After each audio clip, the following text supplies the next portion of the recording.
Kiran's scar.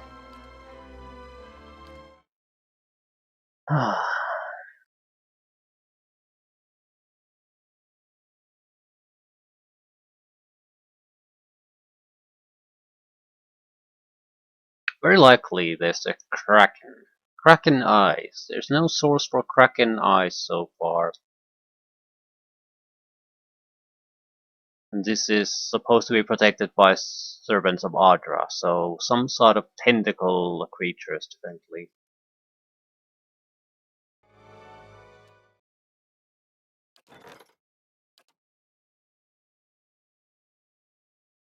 Azuro.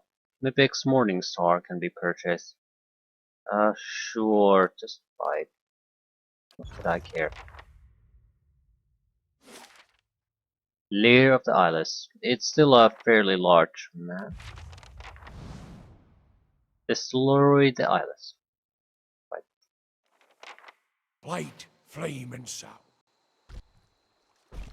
Holy shit.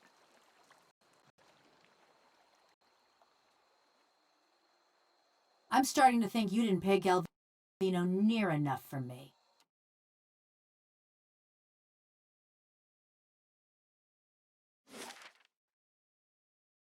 Ioni Brother Fragments.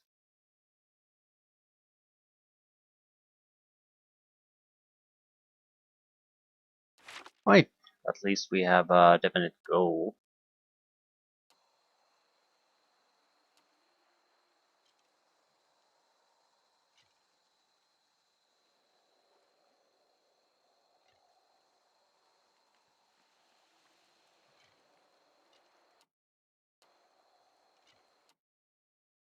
How do we use the extra options we're supposed to have? Okay.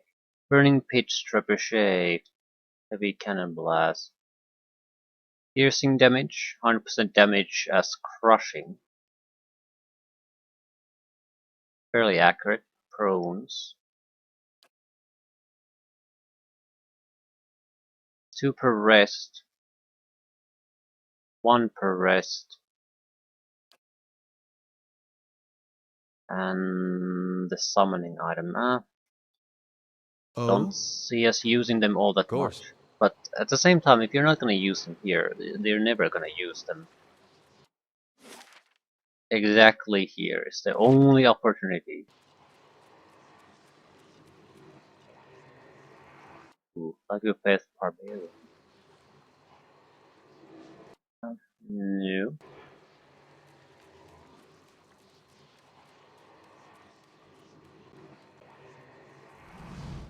Whoever this was, he's been long dead.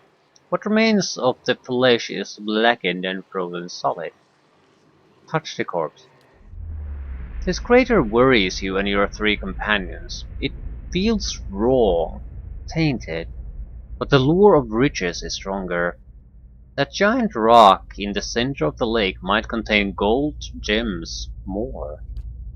It took a week of back-breaking labor, but the boat is finished. It may not be entirely watertight, but it'll be enough to get you across the lake and back. You set off from shore, the icy wind filling the sail. Saturn grins at you. He expressed the most doubt about that the boat would float. A moment later, he's gone, barely managing to scream as a gigantic tentacle yanks him from the boat and under the water. More tentacles emerge from the water. The air is filled with the sound and a cracking and splintering wood as the boat gets pulled apart. You dive into the water without a second thought and begin swimming madly for shore, hoping your friends are doing the same. Your heavy furs weigh you down, but by some miracle you make it to the land. You hear a burbling sound and look up to see one of the fish people, a Lagufate, standing over you, its spear raised. You rise to your knees, your hands raised, showing you have no weapons, that you pose no threat. The Lagufate makes the sound again. Wait, you start to say, but the creature drives its spear deep into your chest before you can say anything else. Mercifully, the agony is brief before the world fades. Fuck.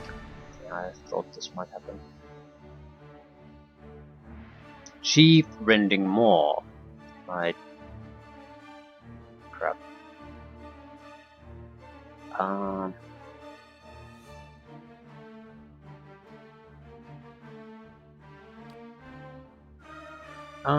You're Zahua.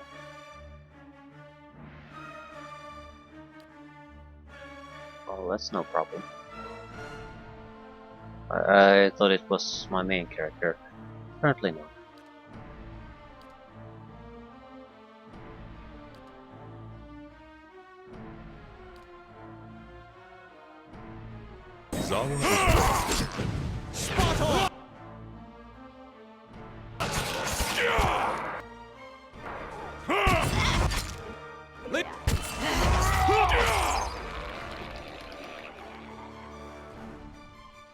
Keeping an eye out.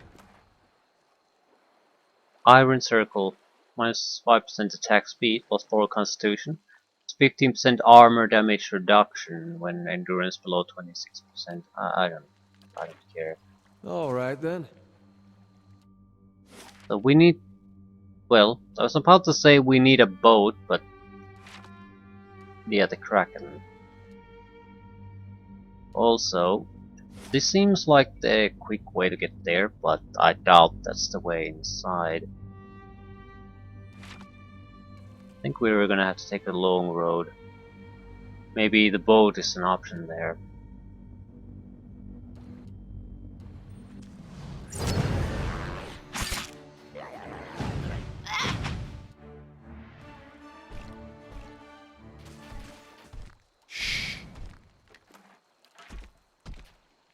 Oh, this could be a very, very, very long road.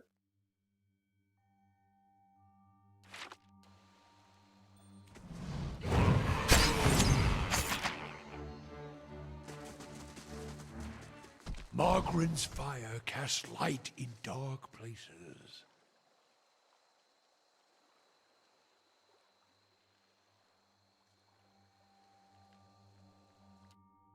Moonrock pieces. Unright fanatics.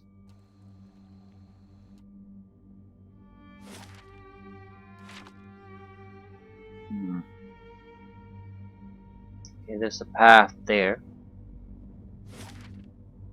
This might be very valuable things for us though.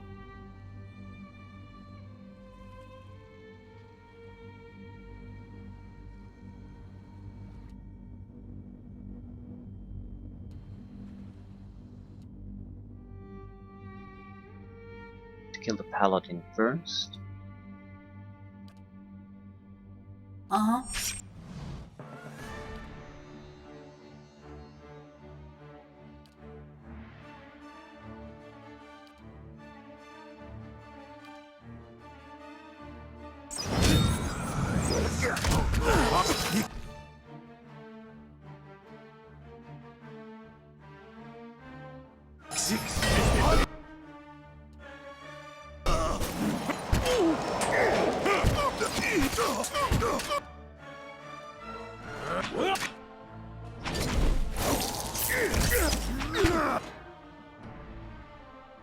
Priest, wizard up.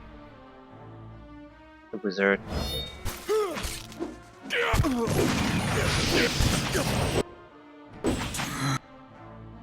Priest. The fanatic. Get the chancer.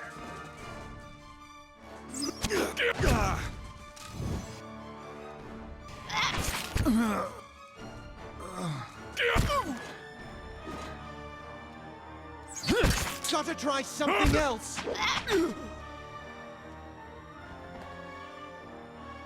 Right, these I'll guys see simply what's are ahead. not worthwhile opponents. Of course. Capable, just not good enough. Now this I haven't seen before.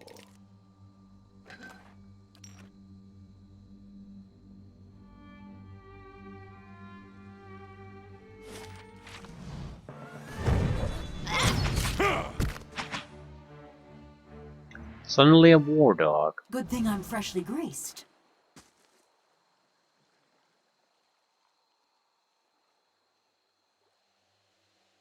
More moonstone.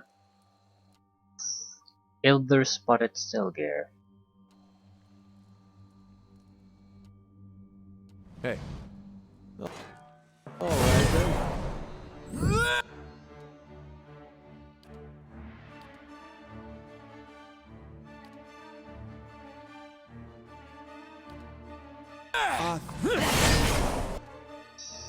Yeah, Master Diomito.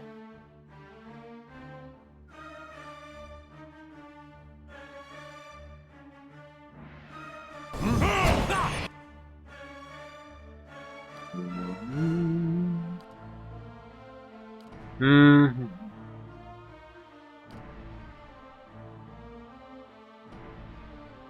Kill the priest.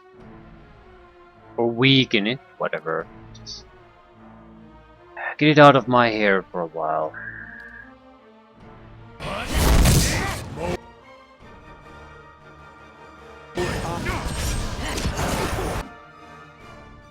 Something's happening.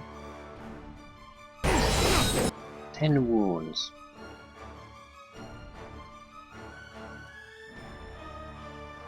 Master Diomito.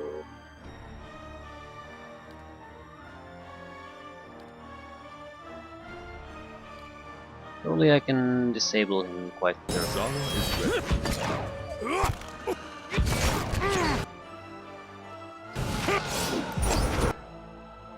And he's dead.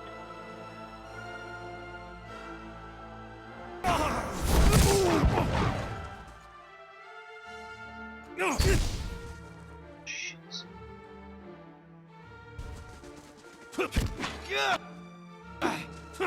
Just like my Don't even spoil it!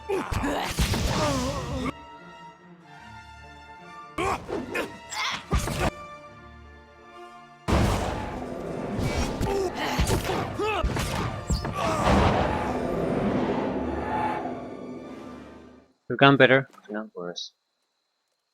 Lost Peria of the Winding Path. Concentration, resolve.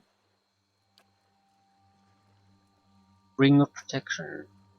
Gauntlet of Ogre Might. Okay stuff. It might be better than what some of us have. Light, flame, and sound. I can do that. I can do that. That's settled.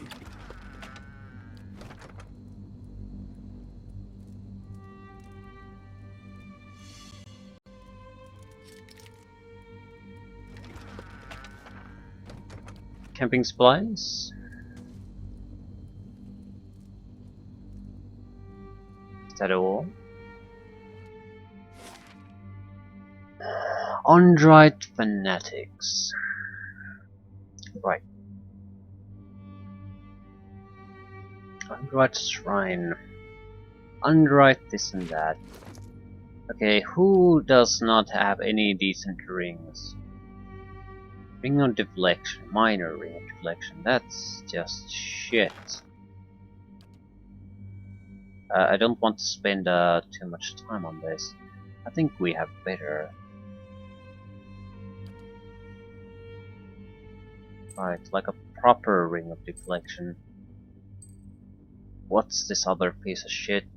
Arcane Dampener. Ah, that could potentially be somewhat useful. The Ring of Wizardry is not useful. The bonus spells are for first and third level. You have Ring of Fortitude.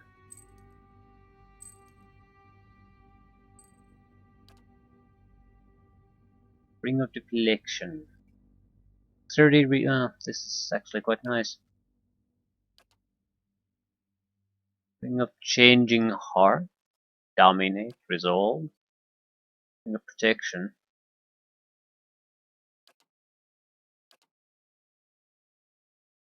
Overseeing.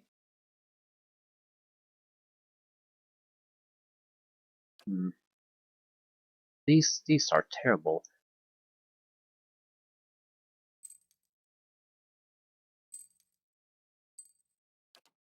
Right.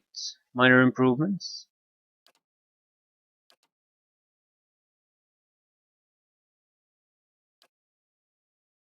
Ability area of effect.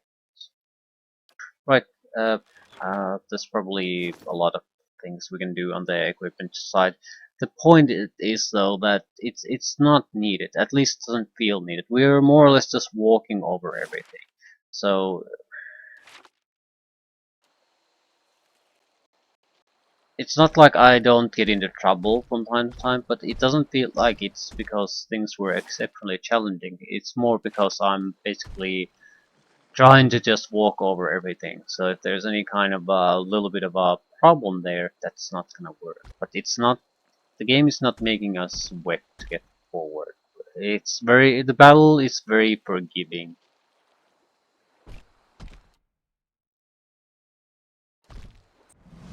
Oh shit.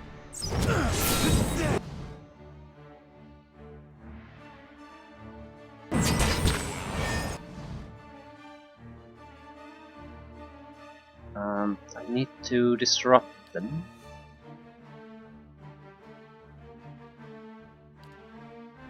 Yes.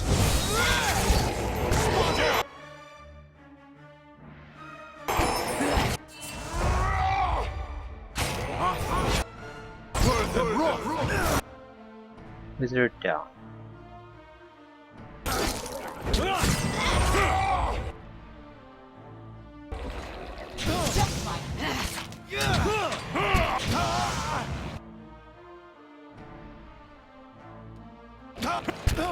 Gotta try something else.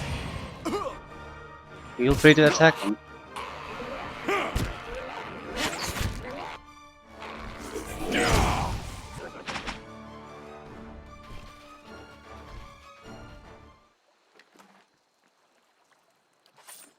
Light, flame, and sound. We'll keep to ourselves. Definitely nearing Alright the then. point where either use the abilities or never use them.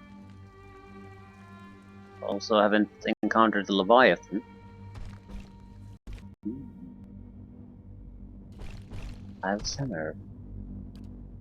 Oh, Ooh. certainly. Certainly.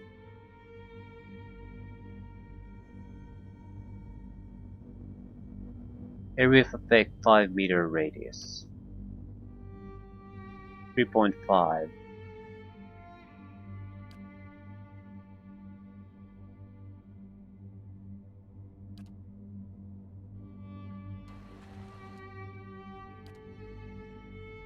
Arthur.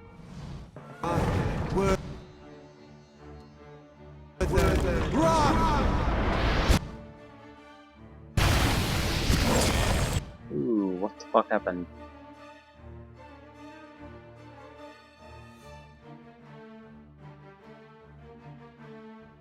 Where did all this damage come from?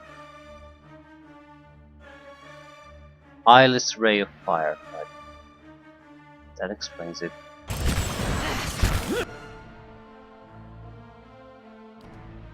Yeah, basically they murdered me. Eyeless Scream crits Eater for 128-27 raw damage. We're so dead.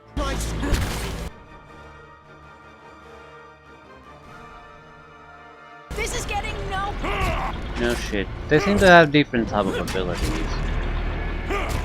Raw damage Scream, not much I can do about that.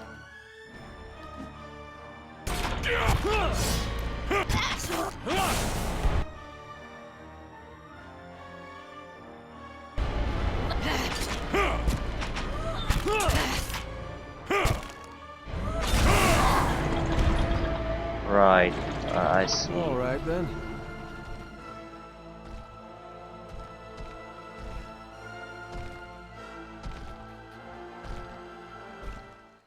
I'll see what's ahead. The hammer we forged is one of the best weapons to use against these, but even still, they can burst a massive amount of damage, more than I can reasonably be expected to tank. Silence surrounds me. There's just no getting around that. I might might be able to block some of these things. We could have spells that would allow to mitigate the problem, but frozen Iris. But fundamentally, they are gonna be a problem. There's just no way getting around that.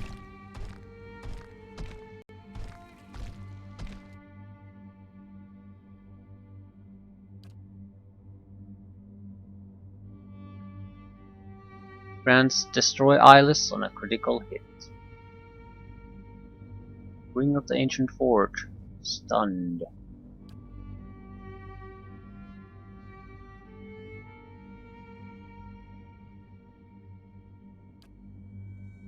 There's a very good chance you'll get a critical hit. Uh-huh.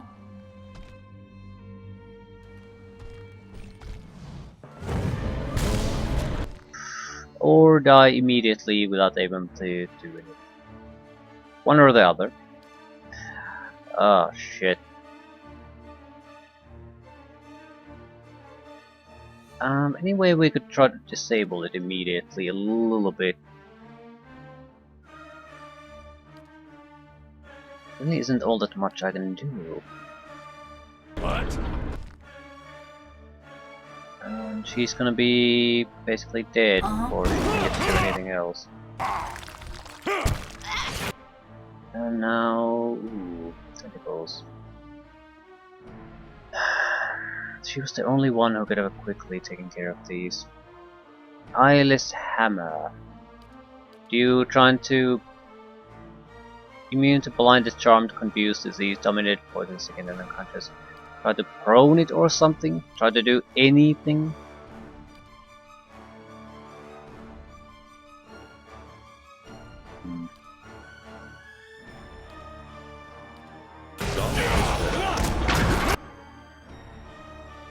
Only worked.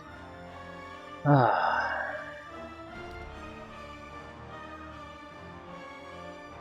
much damage resistance they have? Too much.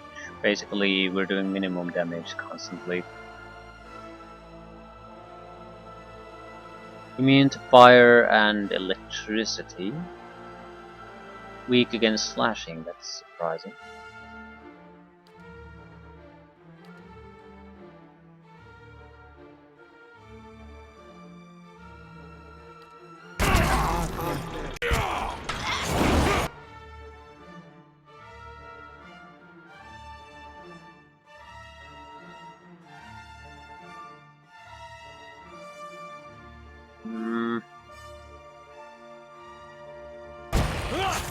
Let's try that again.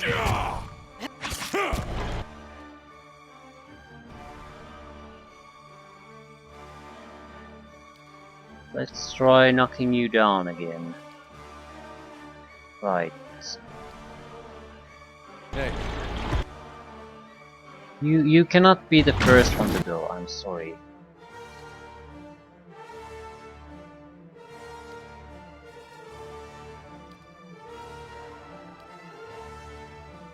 Yes.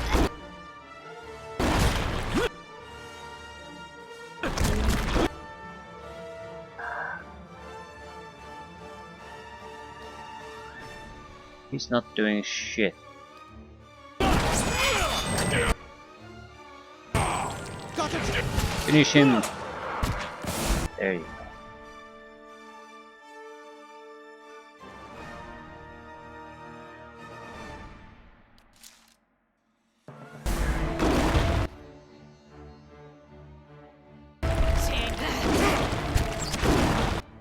They're throwing something. Stone fling. They do a decent amount of damage too.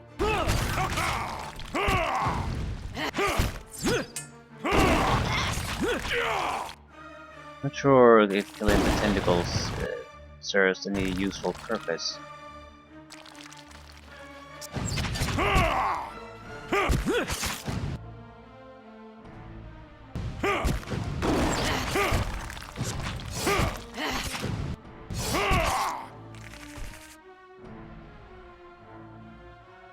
Maybe we can force the Kraken to come up.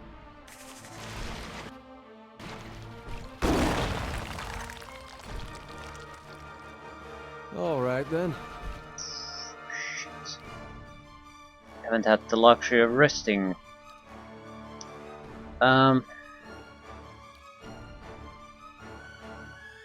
Could we... Don't go there. What could we do? We can knock them prone. Yeah, Pillar of Fate's great for that.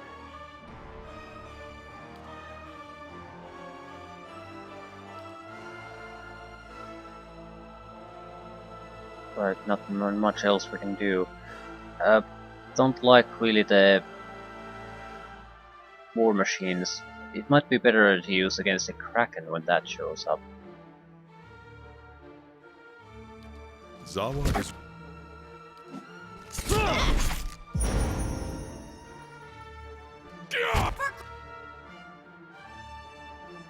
Here comes prone attack. No? Of course. Ah, instant death hammer strike. Very nice. Yeah, the fight is not gonna end now. I have to take care of all the tentacles, I think, that have Right here. scenes, basically. Of course.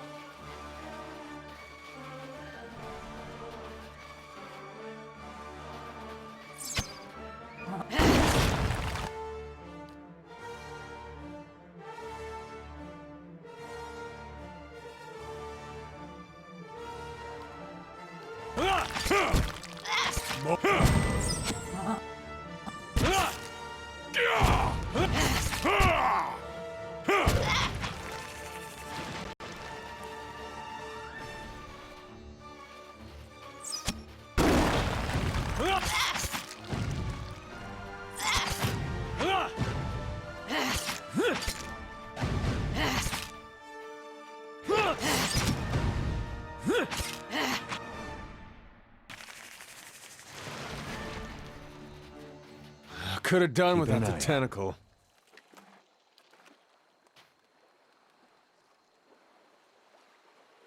In some ways, having the vessel focus on damage is totally worthless, because you can do the instant death with the hammer.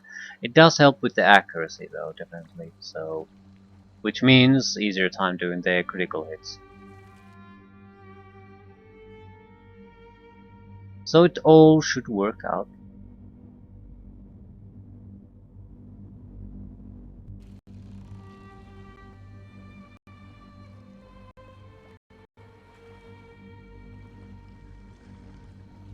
More tentacles.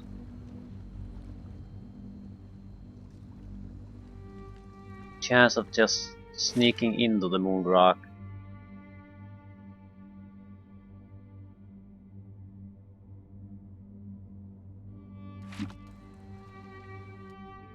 No. Nope. Nope, nope, nope.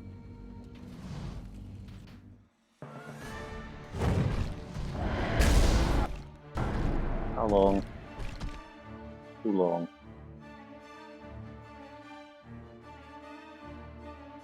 They're trying to use the I-beam. Shit.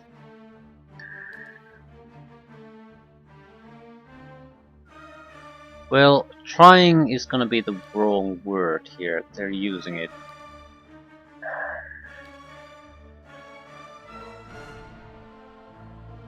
Oh?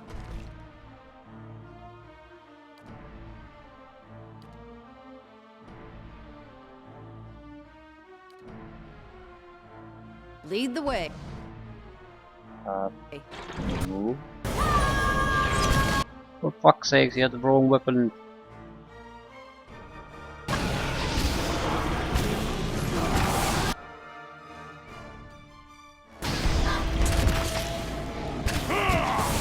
There we go.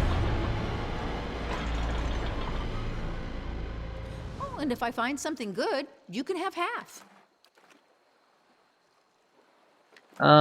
Thief is a very good choice for Sure this. thing.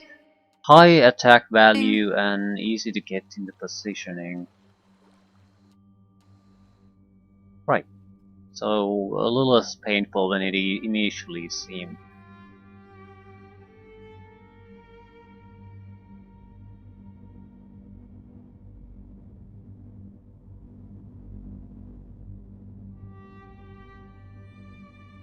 I have a hard time seeing how it would be tough for a priest, the king of self-buffing. And you can debuff the targets too, so this would not be a problem. A single guy it's easier to get a single guy through in these places anyway. We needed to reach some kind of crystal. Go to the crystal at the bottom of Yoni Broffer.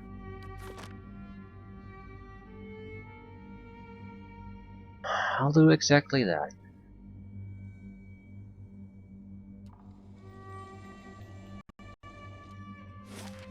Definitely a Kraken fight.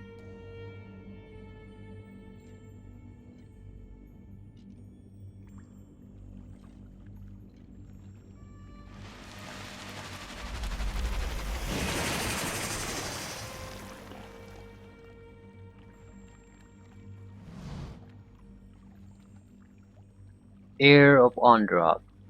Columns of water rise up from the pool in front of you, shifting and writhing, whipping air around them in a vortex.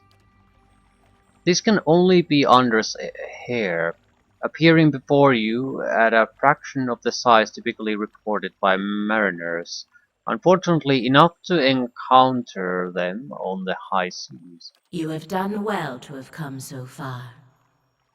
I confess I was not certain you would make it, but I do not wish to give false hope. The greater challenge remains in front of you.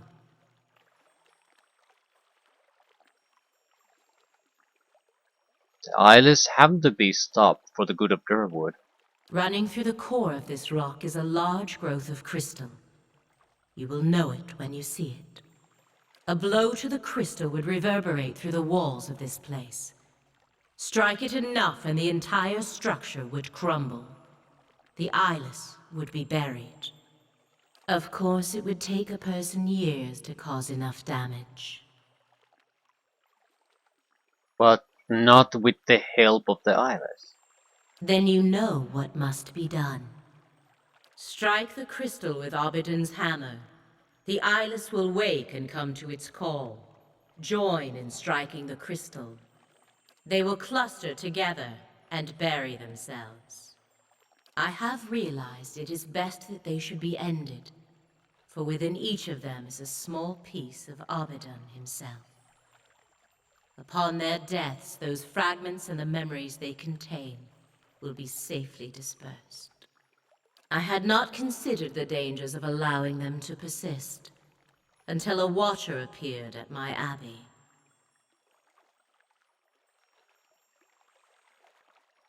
You want me to wake up more of them? They will not attack as long as they are fixated on the sound of Obidon's hammer. But that is where the problem lies. A single strike upon the crystal will not be enough. The eyeless respond only as long as the hammer rings.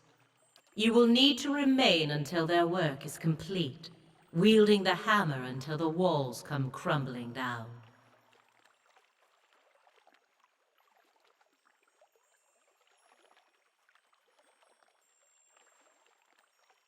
Well, we can't die here, so...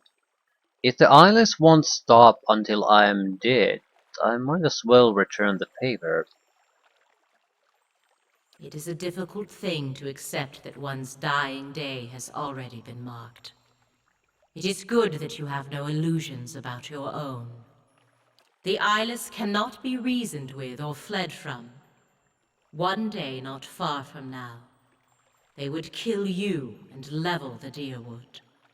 You have seen what they will do. This is the way you can stop them. And the truth is that you are marked by the eyeless for a reason. It would be better for all if the things you have seen were forgotten. Ain't that convenient? Crushing's a bad way to go. Maybe we should just hang ourselves. A clean slate for us and the world. Maybe that's not such a bad thing. The watery columns drop all at once back into the pool, sending up a small splash. The pool settles, and looking down into it, you see only the faces of you and your companions, alone and condemned.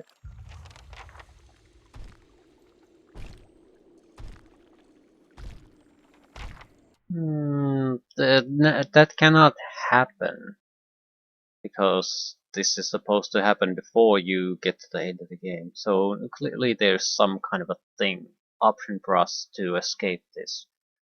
We'll see what it Not a is. sound.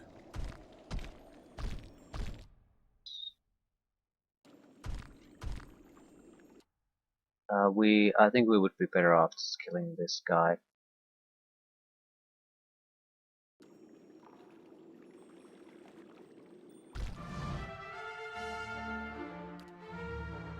Knock it prone.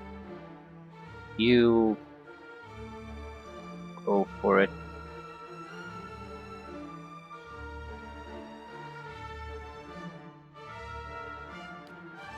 Might as well do a sapping strike. There's no downside. Might as well try to buff anyone who's going there. Might as well try to blind it to make it easier to do a critical hit. Hey.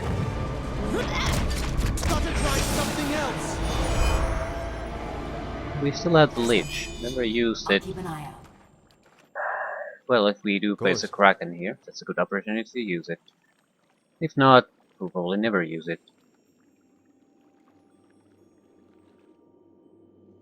Well, it's the same guy we fought already once, so I don't feel huge pressure trying to use it in any shitty fight that comes our way.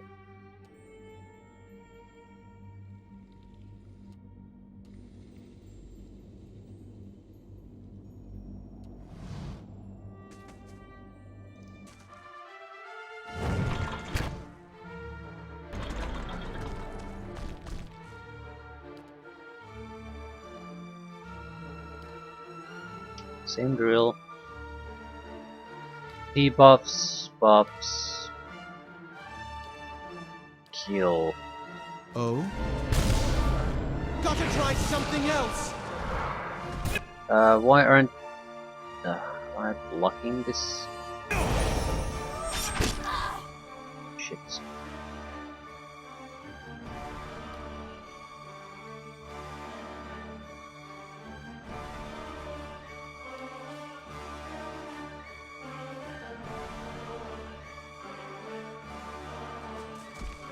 Oh, shit.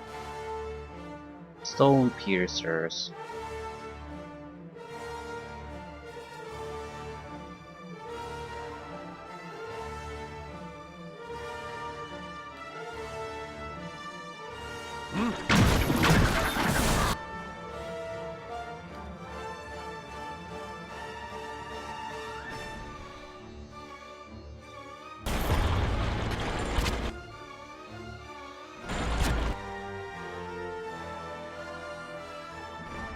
Doors.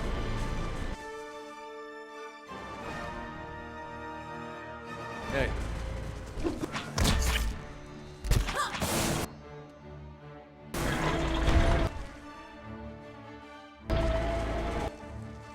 Right. This is the first time in the game I'd wish I had more prone attacks. Hey. Doors. Easy and cheap And disabling what does the effects. flame reveal?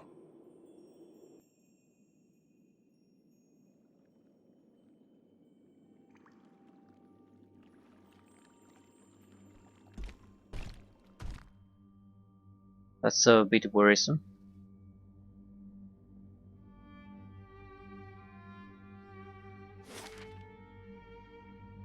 A pool. Mystery pool. Right.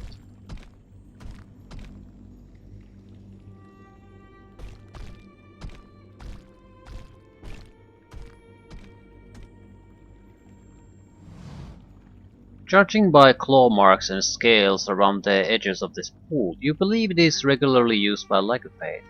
You see something shimmering in the depths of the frigid, murky water. Ah, shit. Zahu. Oh, Maneha. Maneha dives in and immediately feels the cold bite of the water. Water is calm, but a person with a weak constitution will suffer greatly if submerged for more than a few moments. I have no idea what her constitution is. Back forward. Ice cold water is too intense. Maniha reaches the source of glimmering at the bottom of the cave, but is already going numb. Maniha quickly recovers a cache of Lagopay treasures, including a variety of coins and a set of surprisingly well-preserved plate greaves. Unfortunately, the disturbance of the hoard was observed by a pack of Lagopay that are swimming over to investigate. Hiding from the Lagopade will be difficult, but attempting to outswim them would require phenomenal athletic ability. Swim. Anyhow launches off of the bottom of the ice cave and begins to swim towards the surface. Unfortunately, outswimming a band of determined Lagopade is difficult even under the best of circumstances. One of Maneha's legs is horribly mangled in the process of escaping from the pool. Moments later, furious Lagopade erupt from the pool. Right, so we'll have to rest. Barbarian, the Brood Mother is the only thing that gives me a little bit of pause, mainly because it's a cleric. Potentially a huge amount of trouble.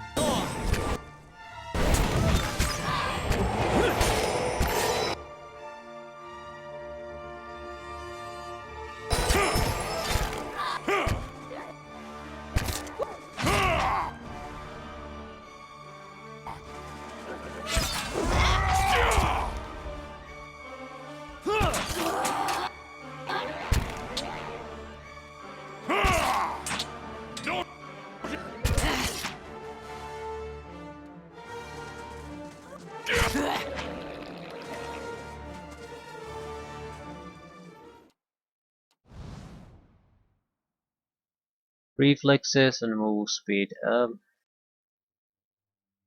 Step Bad. lightly. Okay, what exactly did we get? Some kind of a thingamajig. Plus 5% armor speed penalty. Plus 3 damage reduction slash piercing crushing while sprint. Yeah, I don't care.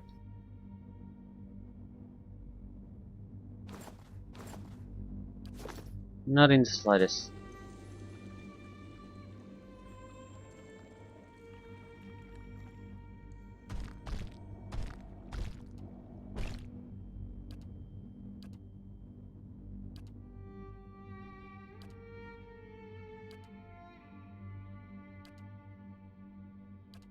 Uh-huh.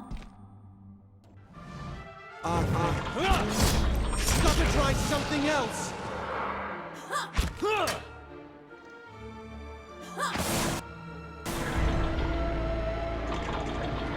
Of course.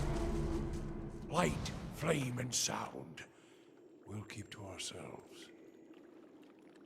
So waiting for the Kraken to pop up. Yeah, we have only one way ahead of us.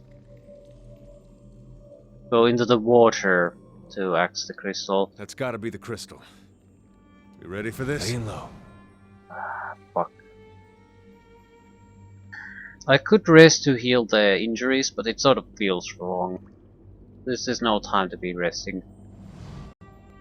A ridge overlooks a broad chamber half flooded with lake water. You could crawl down this way, but it looks too steep and slick to climb back up. Go, go, go.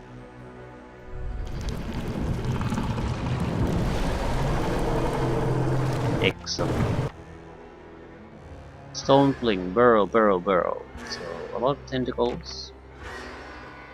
Primordial. Interesting. Tentacle goodness.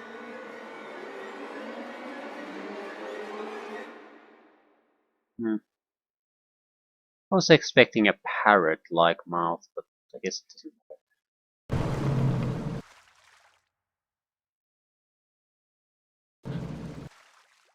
You are fucked. Army of Ice did seem a little. Cannot be mind affected, really.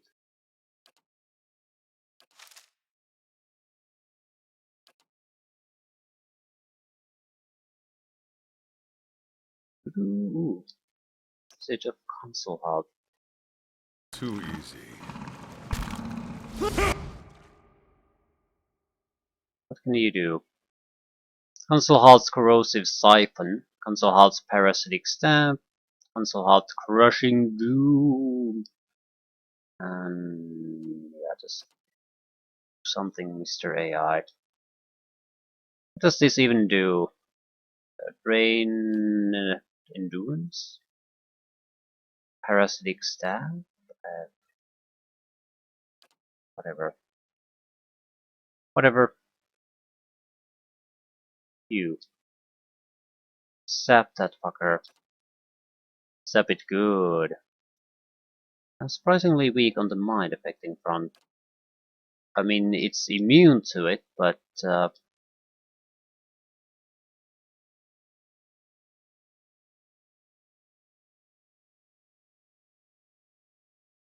no buts. It should be easy to take down. The fundamental problem is it's almost immune to nothing. It's just a primordial, so it's gonna be fairly easy to take down. It's just taking massive amounts of damage. It has damage reduction of basically 0. So it's taking all the damage, already injured, fairly easy to hit. So focusing on the offensive, yeah, it's gonna be just gone.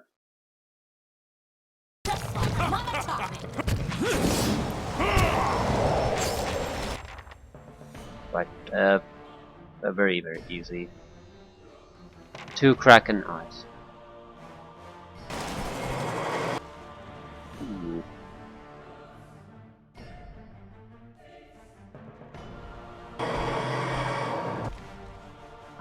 This is no good.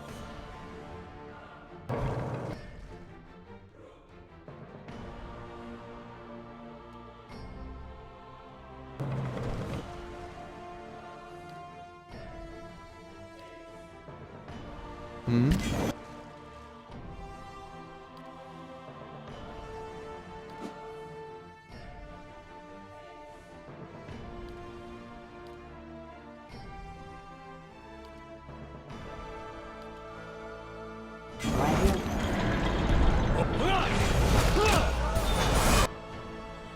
Good.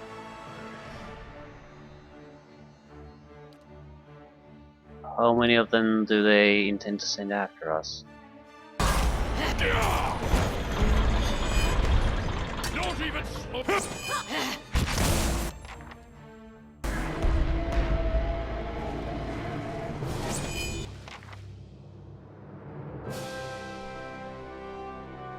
Consul Halt left the party. Right.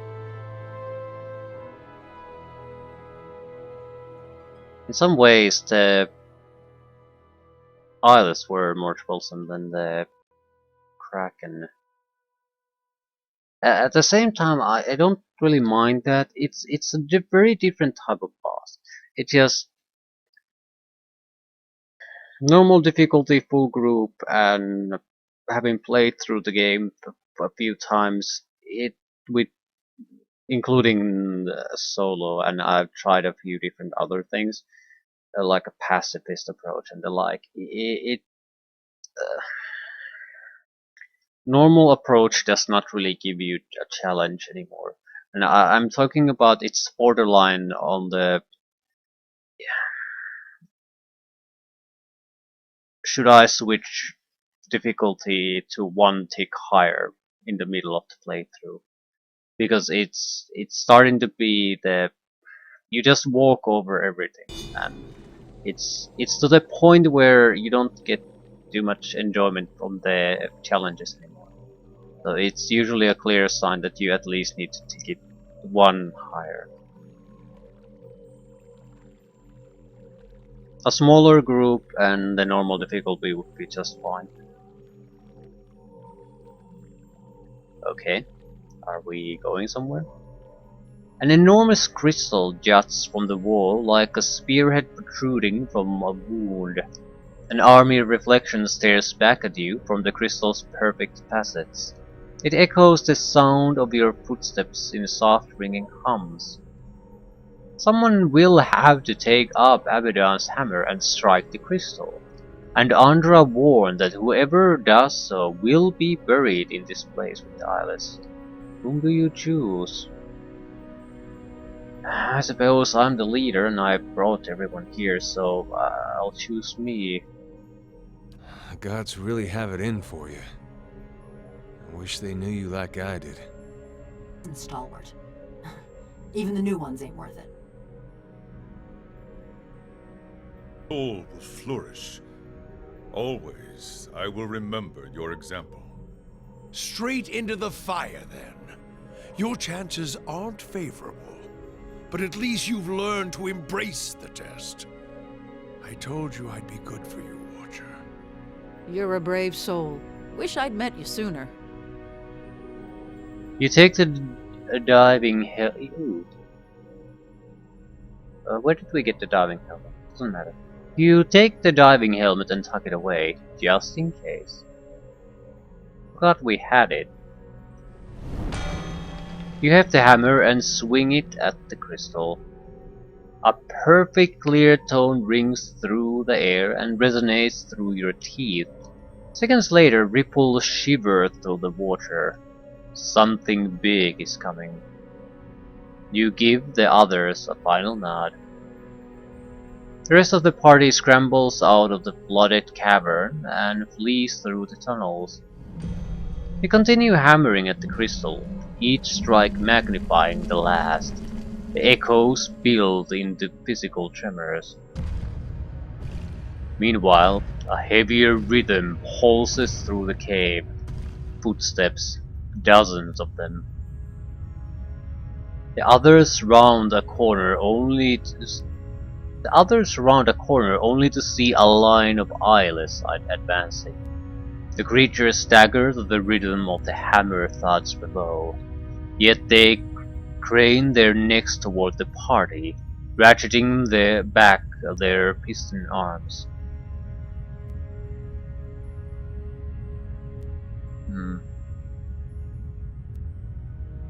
Repulsing Seal. The cleric should have that. Cast Repulsing Seal. Who will cast it? Well, Durance casts it. A glowing seal blooms from the ground. The first two eyeless step onto it and fall backwards, taking most of the others with them. Dodge past. The party sprints past the distracted monsters. Fortunately, the creatures are too focused on the hammering to give chase.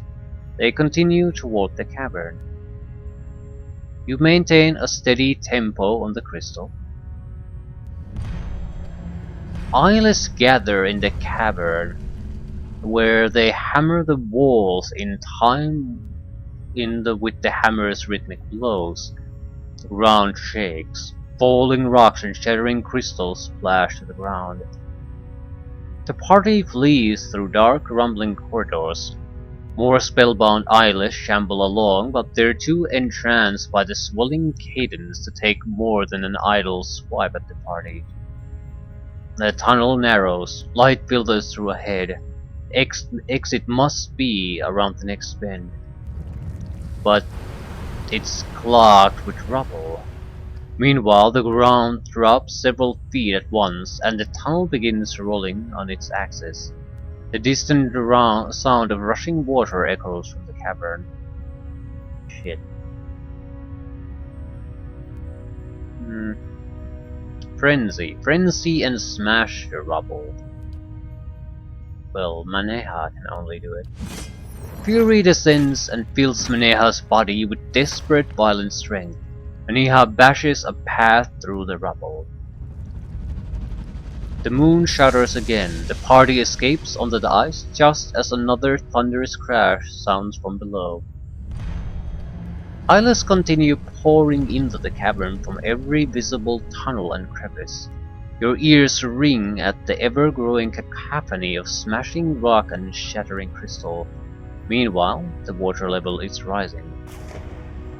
A skull-splitting crack rents the air, and a surge of water knocks you from your feet. The entire cavern rotates, plunging you into a freezing soup of jagged metal, torn flesh, and stone. The others dash across the lake.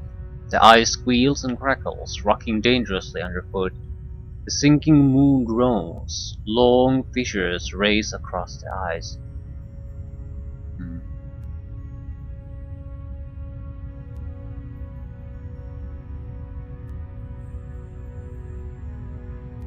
Calicot's freezing rake hold the ice together. No one to cast it. Party belatedly realized that you were the only person capable of this. Uh, Scout for a more stable place to cross. The surface of the ice is riddled with cracks. Only someone who knows what to look for can find a safe passage. Survival, maybe? Ah, fuck.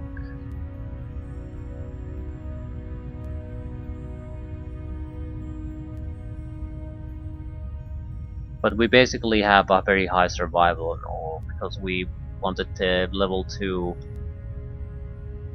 accuracy bonus versus creature type, so almost anyone should do. Except Durance. Either leads the way across the ice. All seems well until the party is halfway to the shore. The ice breaks without warning, dumping everyone into the freezing lake. They climb out, numb and trembling. At last, everyone reaches the safety of the shore. In the middle of the lake, only the tip of the moon is still visible above the ice. The survivors watch in silence as it sinks into the depths. You trudge through the rubble at the lake bottom. The water is freezing, the air in the diving helmet is acrid, and the sound of your own breathing roars in your ears. Still, it's better than drowning. You navigate out of the settling rubble and see the ghostly light of the surface above. At last you reach the shallows. You punch through a thin crust of ice and crawl ashore, trembling but alive.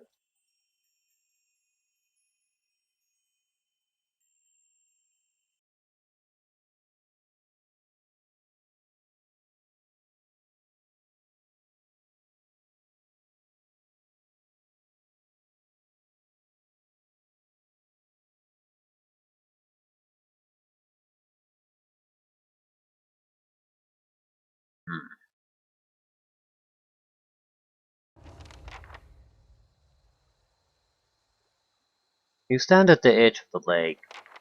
The bobbing of the ice and the rippling of the water's surface slows until you're looking at a moment frozen in time. When the world begins moving once more, it moves in reverse. The surface of the water churns and roils like it's about to spew something up, and it does. The fragment of Ioni brother rises unbroken. Ice reforms across the surface of the lake, spreading in long freezing fingers. Eyeless file out of the moon fragments onto the ice. They wind around the moon in an ever-widening spiral. They stop as the head of their line reaches you. They speak in a single voice that resonates with the grinding metal and hissing steam. We shatter and sink, discarded like worn tools. Why have you consigned us to oblivion?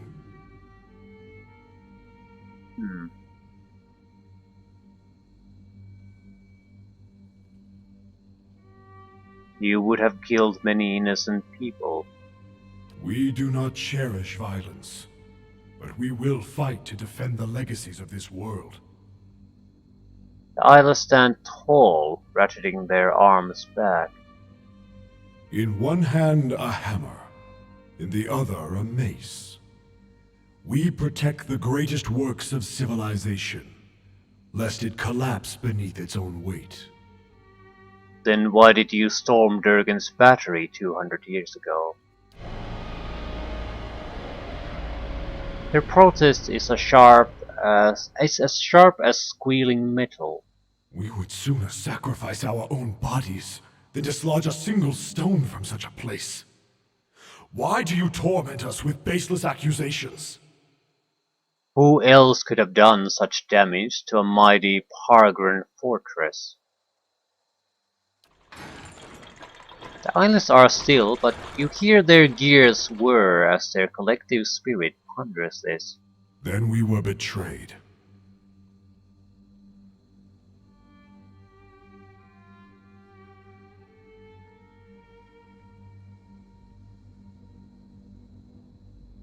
Depends how you look at it.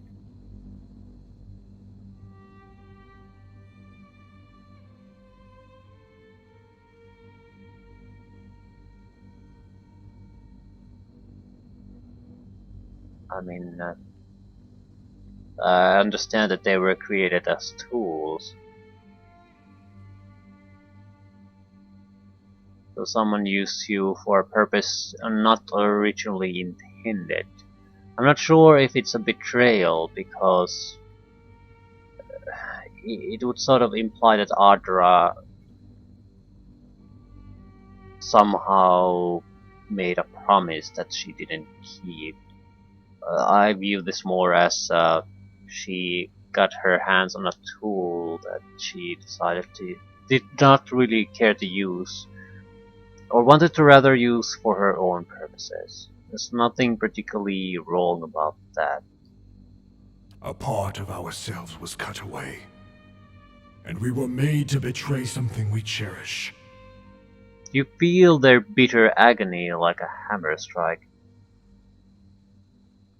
The legacy of the Ingwithans.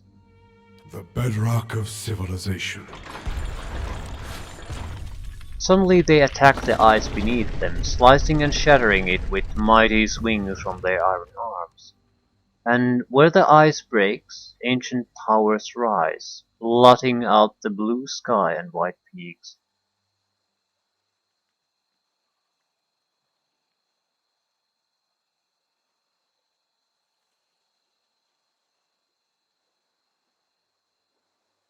Andra wanted Ingwithan civilization forgotten. Better for her tides to ebb and her seas to dry up than to cover a single stone the Ingwithans laid. The ice shakes with the fury of the eyeless.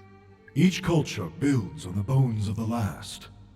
Yet many only look up at where they would go, never down at the foundations that bear them. Like a mason who builds a listing tower. The remaining ice sheet cracks and groans. What peril do they inflict on their progeny? And what dishonor on their forebears? You hear the strain of crumbling stone in the voice of the eyeless. You think it unwise to forget the past. It is unwise to douse a lamp in darkness, to cut the legs from a table. This forgetting is suicide, heresy. Every advance in the crafts and institutions of Kith was forged by skill and sacrifice. You feel these words and the anger behind them in your bones. A people cut off from their history will wither, and they deserve no less.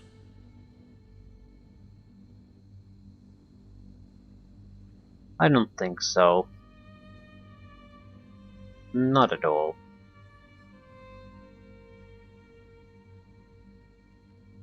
It might root them, but no.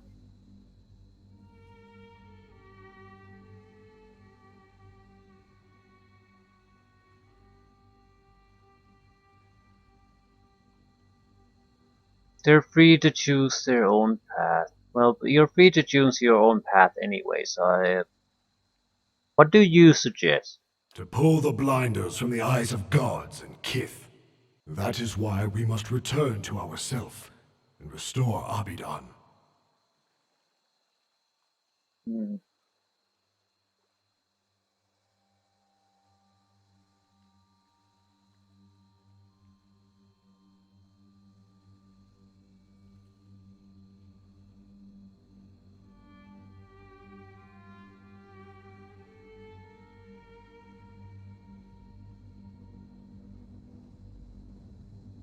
True. What do you mean about returning to yourself?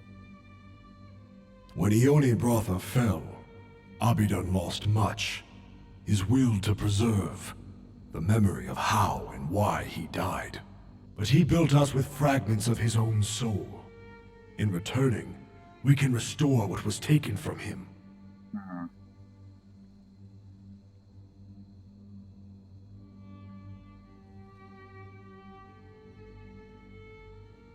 You speak as if history were a guide, yet it doesn't always provide a good example. It can act as a warning. Memory can be a burden, but it also changes you. You become a better person because of it. At the same time, uh, I think somewhat recently, I recall hearing about someone being basically granted the permission to do a controlled suicide, euthanize herself because of they have been abused, and they basically the memory and how it affects the person is so severe that they just can't, they don't, living is too much of a burden for them to continue on. I mean, it's not something that you can choose to just do at a snap of a finger. There's going to be therapists and others you have to talk to, and there's probably like a certain amount of time you'll have to wait even after you made the decision and gotten your permission to do it before you can actually proceed to sort of act as a fail-safe. So it's not a temporary thing that will pass after a few days go by. It's a clear premeditated decision. I can't imagine how that feels like, but it might be a worthwhile argument to try. Memory remains a burden even when the events and people it recalls are long gone. It's pain with no purpose. Burdens strengthen the bearer, and they warn against repeated mistakes. Why would you discard them so hastily? I wouldn't discard them hastily.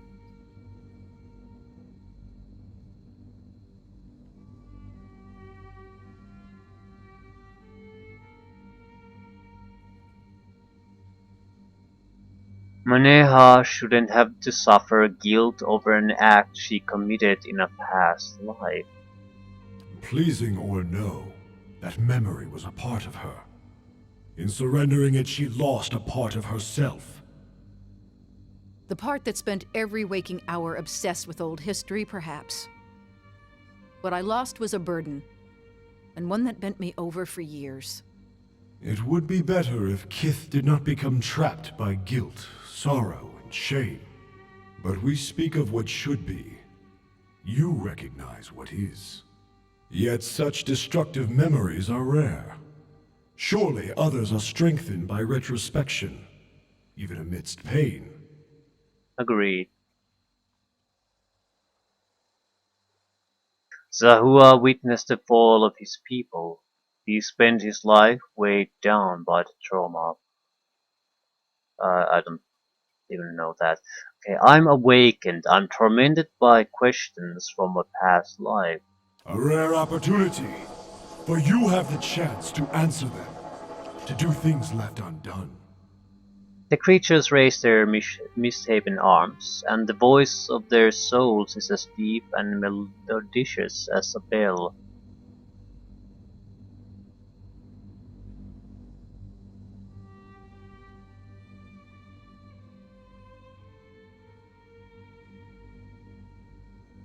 Sometimes moving on is the way to move forward. Remaining stuck in the past is not progress.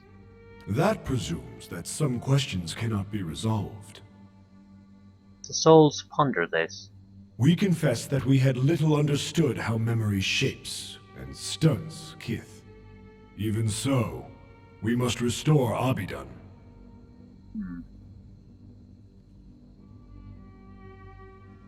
You speak as if history were a guide, yet it doesn't always provide a good example. Then do not look to it for one. History is not a moral force, but a set of facts. These facts show Kith where they have come from, and how to move forward.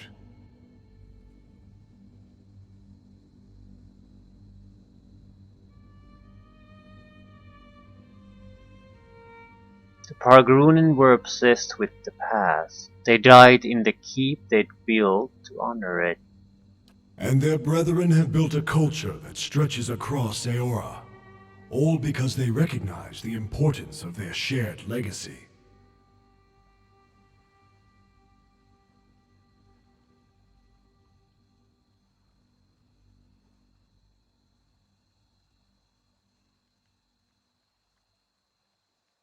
And before you killed them, they nearly destroyed themselves arguing over the meaning of that legacy.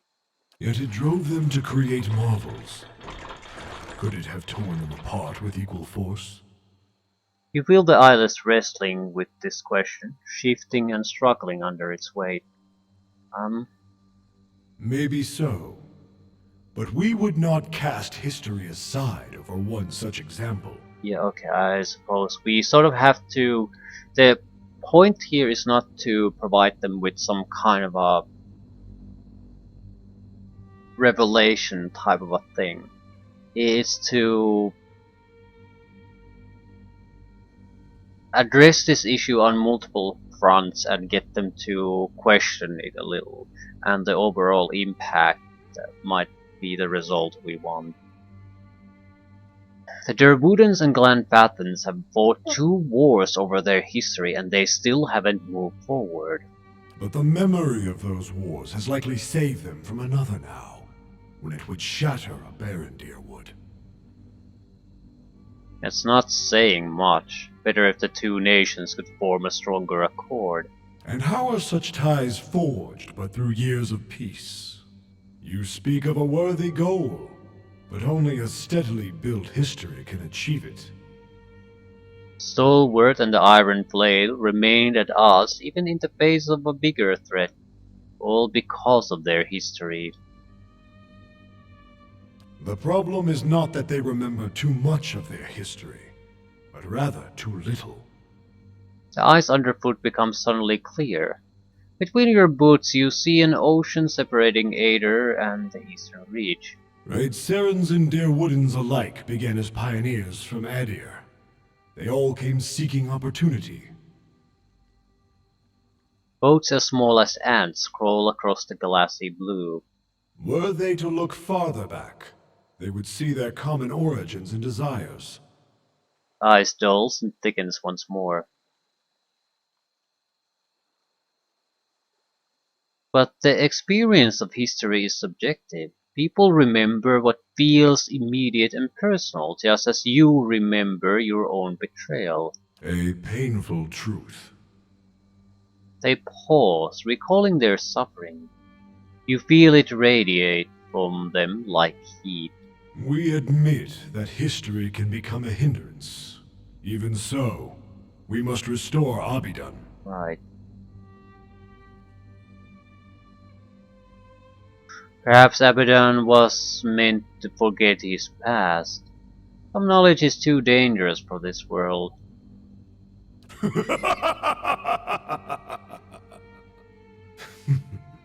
A facile argument. One that defends stasis, not progress.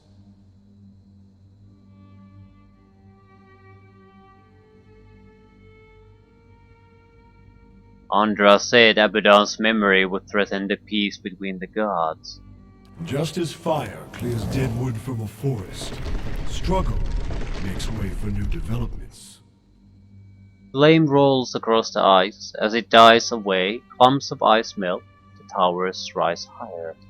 Conflict is part of progress. Peace and ignorance is not worth keeping.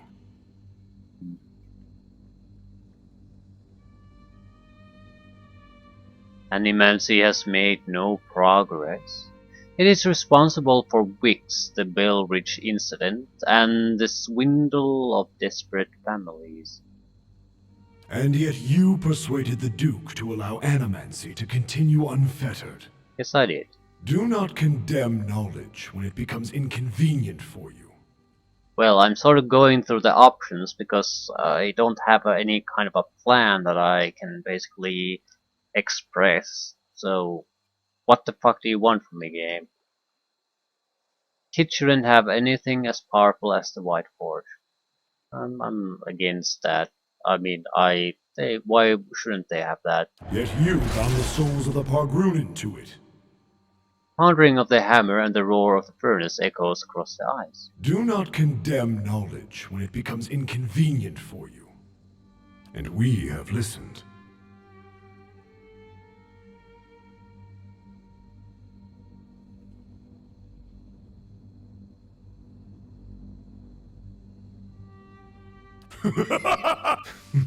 And we have I listened. can't convince them. No, you must not restore Abaddon's memory or his dominion over preservation. This is the purpose we were made for. We will not be thwarted again. A violent, menacing purpose coagulates within the mass of essence. Disperse the cloud of essence, and I will unmake you. Return to the wheel. The souls wind themselves into a tight core, but you find the seams between them and pull. They cry out in anguish. We will find you! In this life or another, we will visit the same torment upon you! The souls speak against a backdrop of screams. Their pain pulses through you as you sever them from one another.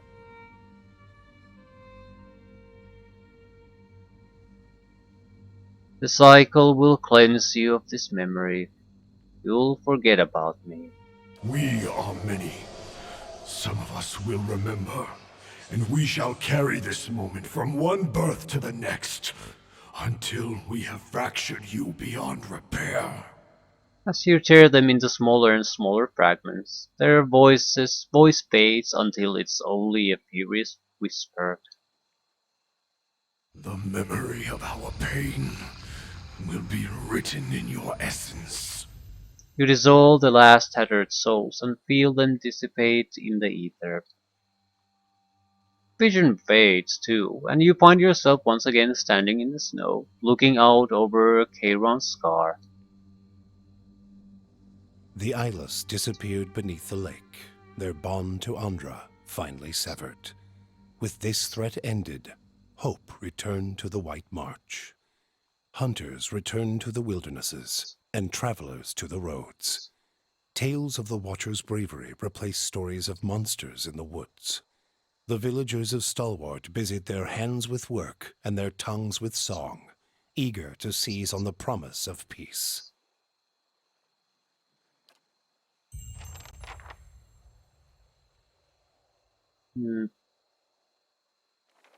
Echo of the Maker. Frightening aura.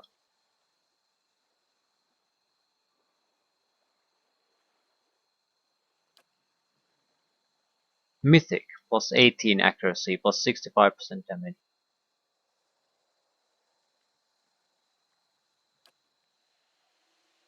Now what? No one wants to talk. Access collected?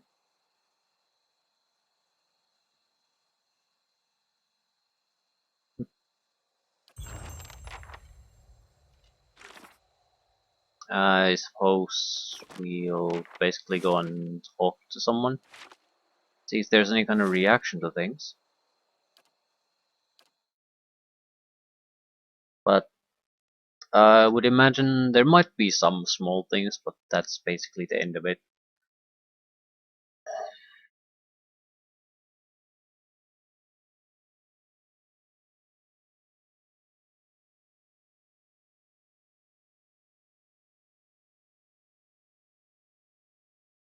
Um, in some ways, I could have easily gone with the restore Abaddon. It, I feel that would have been in my nature. I mean, be straightforward and honest. But I've made my choice with the try to preserve the peace.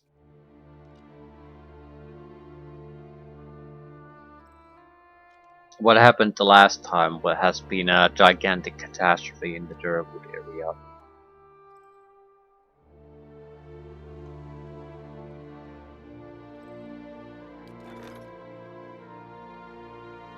Mm,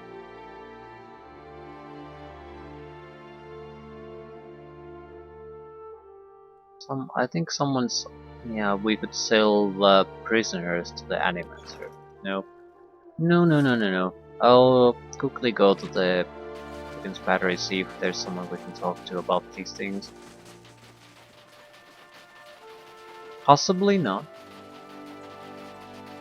But I feel we should at least report our success. It was a battle plan we made as a group. Multiple factions joining in. Hopefully they're interested in hearing what happened.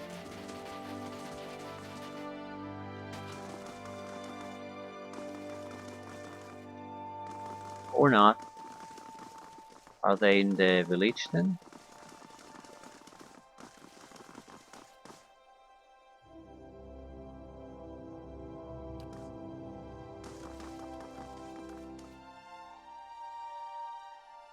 Hmm. Top of the west tower. That would be where the cannons are. Guess I'll go to the village if there's no one here. Basically, just see if we can talk to anyone. Anyone at all.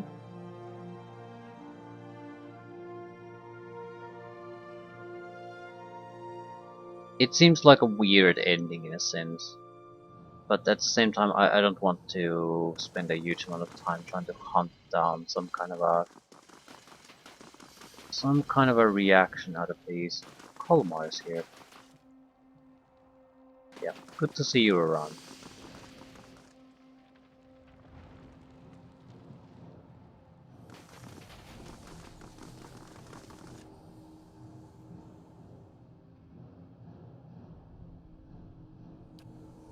Guess we're going to go to the town. Might as well spend the time talking about the expansion. It ended up being larger than I thought, and it is, I feel, a fitting expansion. It doesn't continue the storyline, but it is a sizable entity of its own. A whole nice story that could have been just as easily be fit for the main story of the game as the actual main story.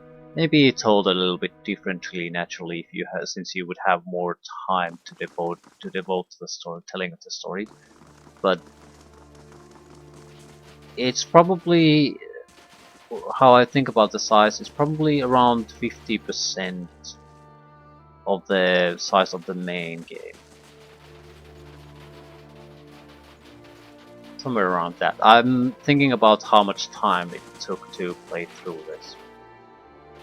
And I've been able to just walk through a lot of things, so it just shows how much size it really has.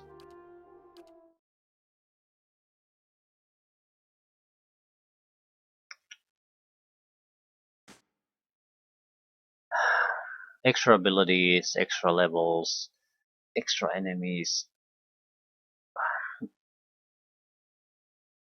I don't know. I don't know. This is definitely not really worth it if you just have the first part. You have to have both. But if you have both, this is very very nice. In some aspects, maybe better than a lot of the Give the word and I'll get behind him. Quests in the original game. What are we talking about? Of course. Ain't that what you was thinking? What? No! That's too far, even for me. Gotta wait till it gets darker, or he's just gonna see it coming. Anything here? No more bounties. No more anything. Right, this is where the mayor should be. I guess I could have hunted down some of the people. Where have you got to this time?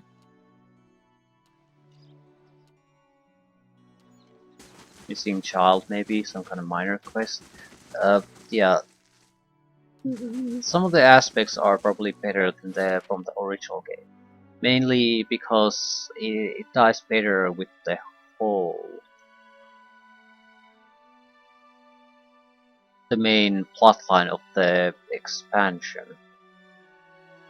A lot of side quests, but sort of tied to the main plot. Not, you don't necessarily have to do them, but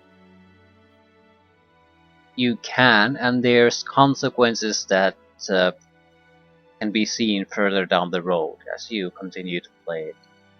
So it's better built, and a sizable chunk of the original playthrough was just finding things around, finding out how things work. So in that sense, the content on this could be very, very substantial.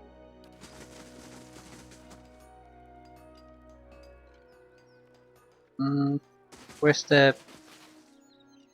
Ah, we're in the wrong place. I'm trying to find the mayor, see if he has anything to say. Carpets. Okay, right. So, clearly there are still more small tasks for us still here to do, things like that, but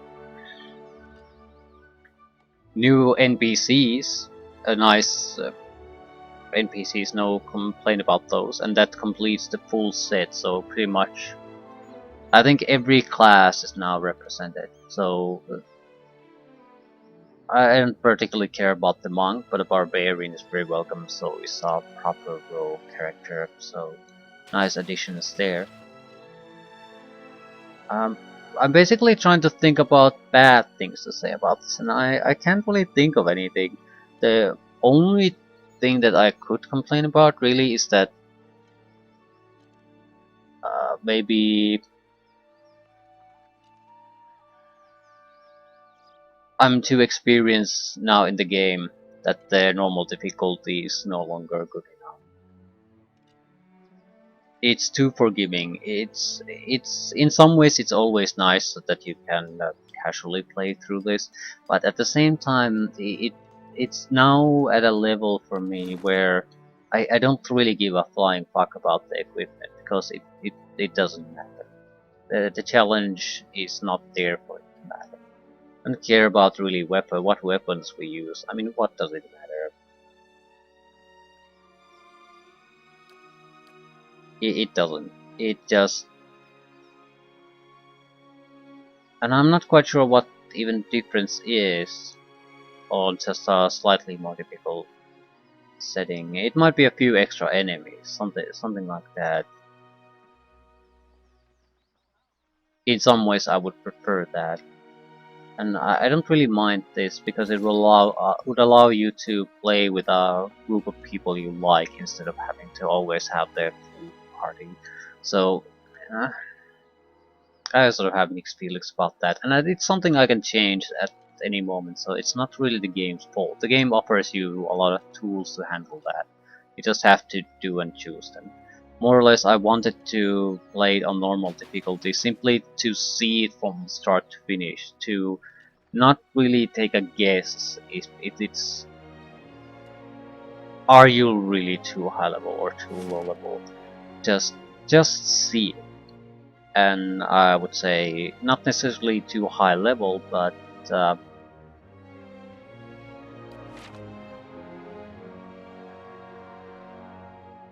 maybe we should have come here earlier.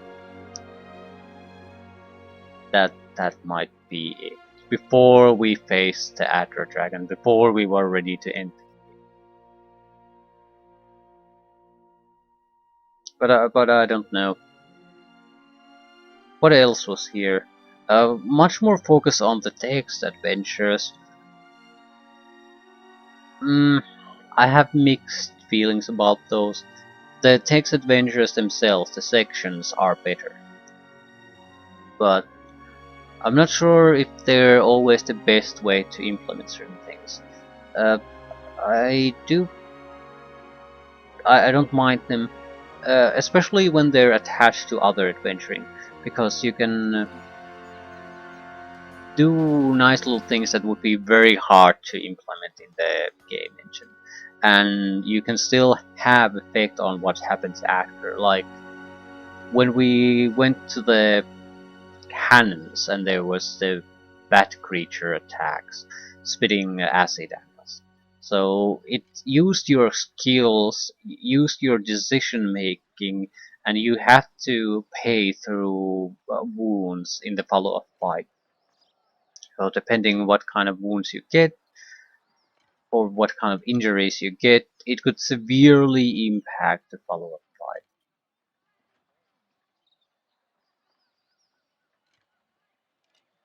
At the same time, it's pretty much impossible to fail it completely. It just successful navigation makes it easier in the follow-up section. I think that's a good approach in general. It's a sensible role-playing approach. You don't want the player to be able to fail completely. It's always a possibility. However, it's you don't want to design an adventure that has a lot of failure points. That basically, if the game player fails a dice roll, the adventure is over. That's an intolerable position to have. You want them to want to get the best possible dice roll, but if shit hits the fan and everything goes badly, they have to have a way to call back.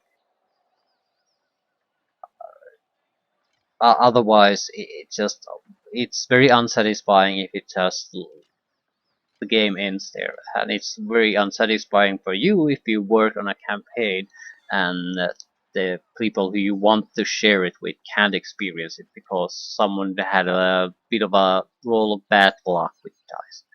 So it's a good way to implement them, and it's even though I'm sort of iffy on could certain things have been done better.